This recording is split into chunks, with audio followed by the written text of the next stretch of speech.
मीरा ये कोई साधारण बच्ची नहीं थी, बल्कि उसके भाग्य में कृष्ण की अनन्य भक्ति की एक ऐसी गाथा लिखी थी जो सदियों तक लोगों को प्रेरित करती रहेगी। मीराबाई का जीवन प्रेम, त्याग और भक्ति का एक अद्भुत संगम था। बचपन से ही मीरा के मन में कृष्ण के प्रति गहरा प्रेम था।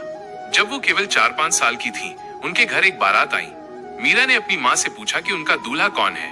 माँ ने हंसते हुए भगवान श्री कृष्ण की मूर्ति की ओर इशारा करते हुए कहा, तुम्हारे दूल्हे तो गिरिधर गोपाल हैं।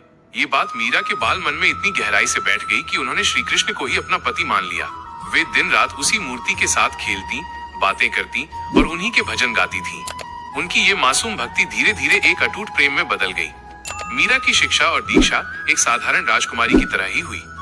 उन्होंने संगीत, नृत्य और काव्य की शिक्षा ली, लेकिन उनका मन तो बस अपने गिरधर गोपाल में ही रमा रहता था। जब मीरा किशोरावस्था में पहुंची तो उनकी शादी की बात चली। उनके पिता राव रतन सिंह ने उनकी शादी मेवाड़ के राजकुमार भोजराज से तय कर दी। भोजराज एक वीर योद्धा और कुशल शासक थे। शादी के बाद मीरा मेवाड़ के चित्तौड़गढ़ किले में आ गईं। ये उनके लिए एक बड़ी चुनौती थी। शाही परिवार की कठोर परंपराएं और रीति रिवाज उनके भक्ति भरे जीवन के आड़े आ रहे थे। मीरा अपनी पूजा अर्चना और कृष्ण भक्ति में कोई कमी नहीं आने देना चाहती थी। वे दिन रात अपने गिरधर के भजनों में लीन रहती थीं और कभी कभी मंदिरों में जाकर साधु संतों के साथ भजन कीर्तन करती थीं। ये सब मेवाड़ के शाही परिवार को रास नहीं आ रहा था। उनकी सास और ननद उमाबाई ने उन्हें बार बार समझाने की कोशिश की कि एक रानी को इस तरह साधुओं के साथ घूमना और नाचना गाना शोभा नहीं देता। लेकिन मीरा का प्रेम इतना गहरा था कि उन्हें इन बातों से कोई फर्क नहीं पड़ा। उन्होंने कहा, मेरे लिए तो बस एक ही राजा है और वो है मेरे गिरधर गोपाल। मीरा के पति राजकुमार भोजराज एक भले इंसान थे। उन्होंने मीरा की भक्ति को समझा और उन्हें एक छोटा मंदिर भी बनवा दिया ताकि वे अपनी पूजा शांति से कर सकें। लेकिन दुर्भाग्यवश भोजराज एक युद्ध में शहीद हो गए। इस घटना ने मीरा को और भी विचलित कर दिया।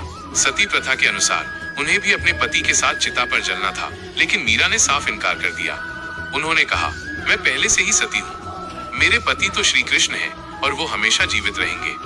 भोजराज की मृत्यु के बाद मीरा के कष्ट और भी बढ़ गए। मेवाड़ के नए राजा विक्रम सिंह मीरा की भक्ति से बहुत नाराज थे।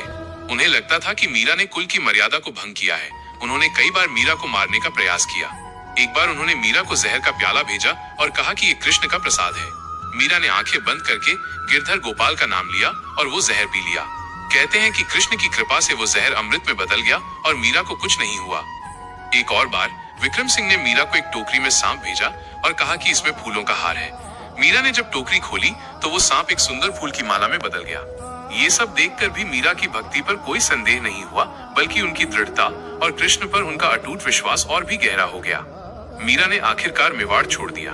उन्होंने अपने महल, राजशाही सुख सुविधाओं और सारे ऐशो आराम का त्याग कर दिया। वे पैदल ही वृंदावन की ओर निकल पड़ी, जहां उनके गिरधर गोपाल ने रास लीला रचाई थी।